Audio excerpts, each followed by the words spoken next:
Hi, I'm Brandino. You're watching for GuitarPlayersOnly.com.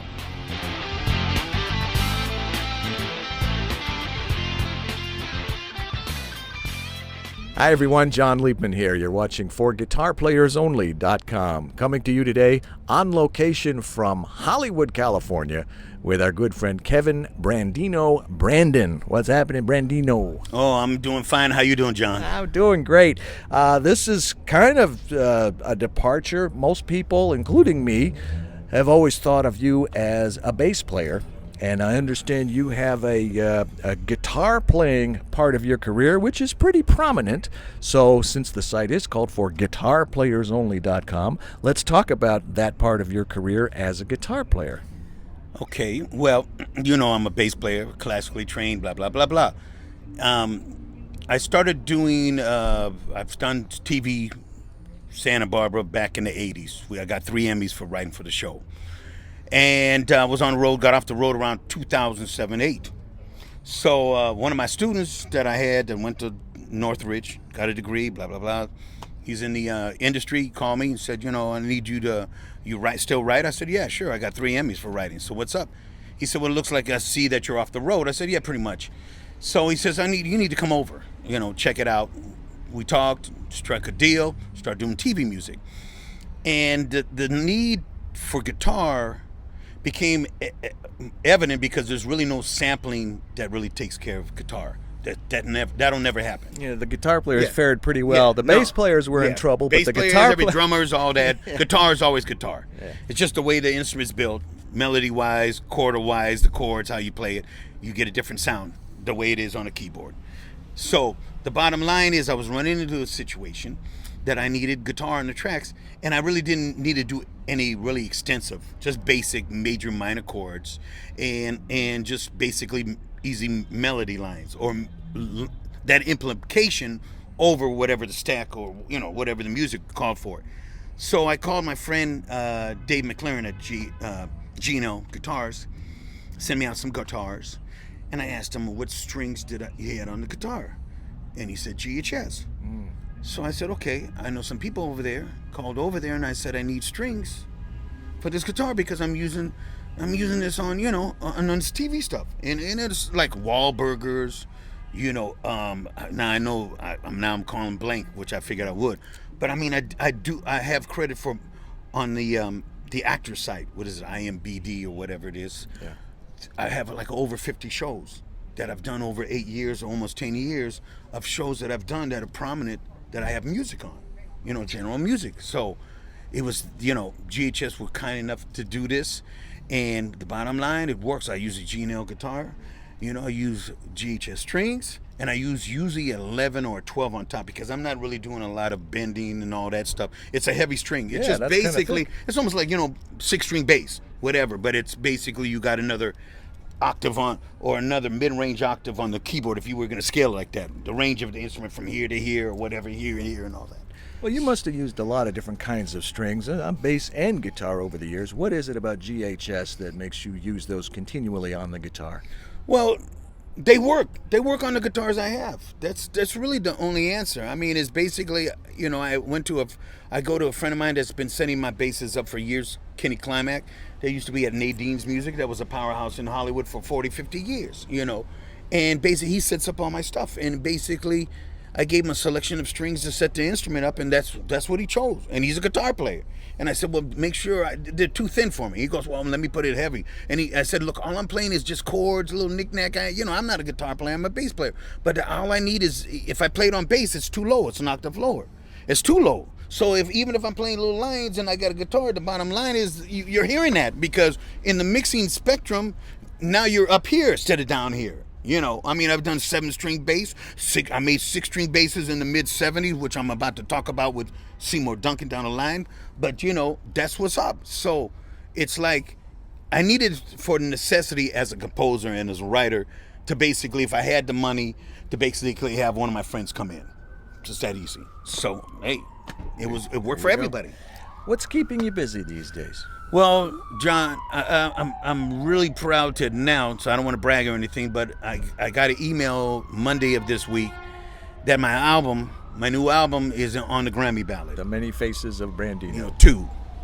2. Yes. Volume 2. Yes. Well, you can say that. The other one was kind of a demo, but this one has 13 songs. I brought some of the kids that I mentor in it. We did some hip hop tracks. People are digging on that. I did kind of like the old and new, which is what really my mission statement of my nonprofit. You can do it if you try. And since I don't have a building, nobody's donated a building. You have a building to donate to me. The bottom line is that I've been actually doing it in the street.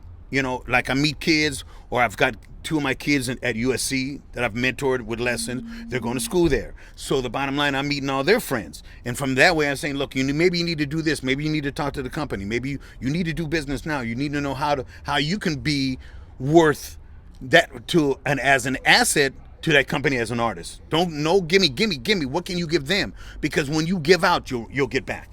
It's really that easy. And that's just how the world really works in a positive way. So I'm getting to these guys, and it's really because of the credits of all these records. I just did Will I Am's last record. I did Mary J. Blige earlier. I did Usher.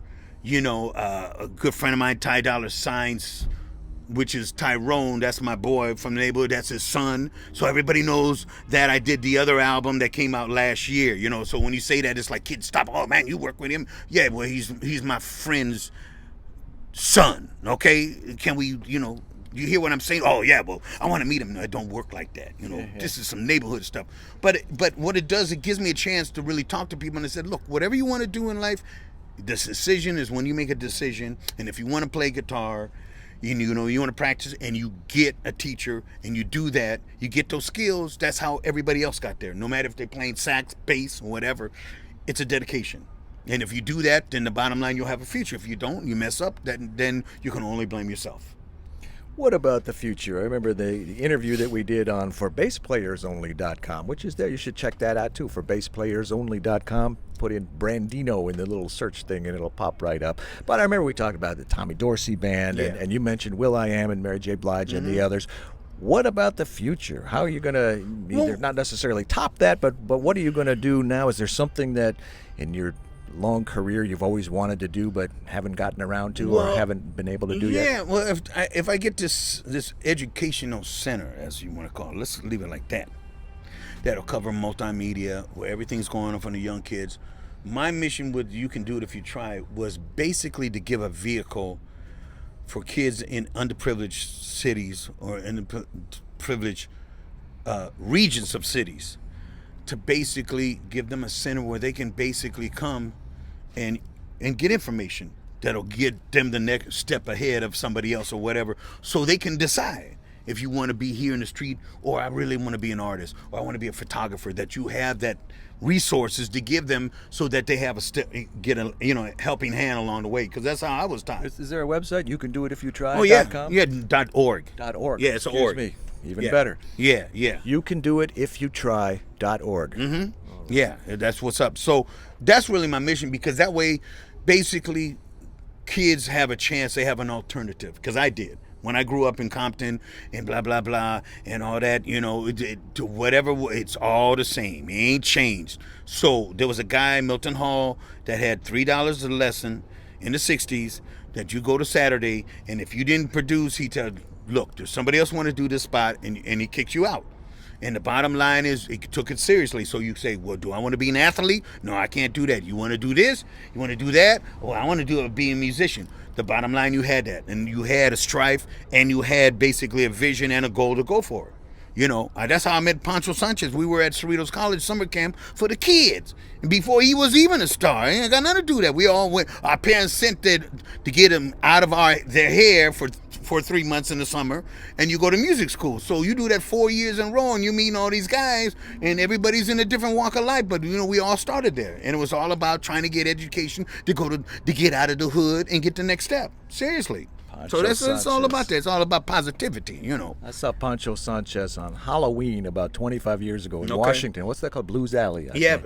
He's a bad dude, man. Yeah. But but that's what's up. So for guitarplayersonly.com. That's it. Correct? Correct. So did I do a good job? Because it's kind of hard, even though I'm a bass player, but that's my realm, in the guitar world. Well, you know And what? it was a necessity. I So. read, I think it was an interview with Nathan East or something, and he says, you never want to feel like you have to say after playing with somebody, you don't have to ask, how did that feel? Right. So you know how it felt. Felt Right. good to me, felt good to them. Exactly. Yeah. So don't worry about it. Hey, You know, man, just be happy. Yeah, don't worry about it. as I always say, you can do it if you try. Yeah, you can too. We're for guitarspleyersonly.com. Brandino signing off. Okay. And this is John Liebman on location with Kevin Brandino Brandon from Hollywood, California. You are watching for guitarpleyersonly.com. Cool. Cool.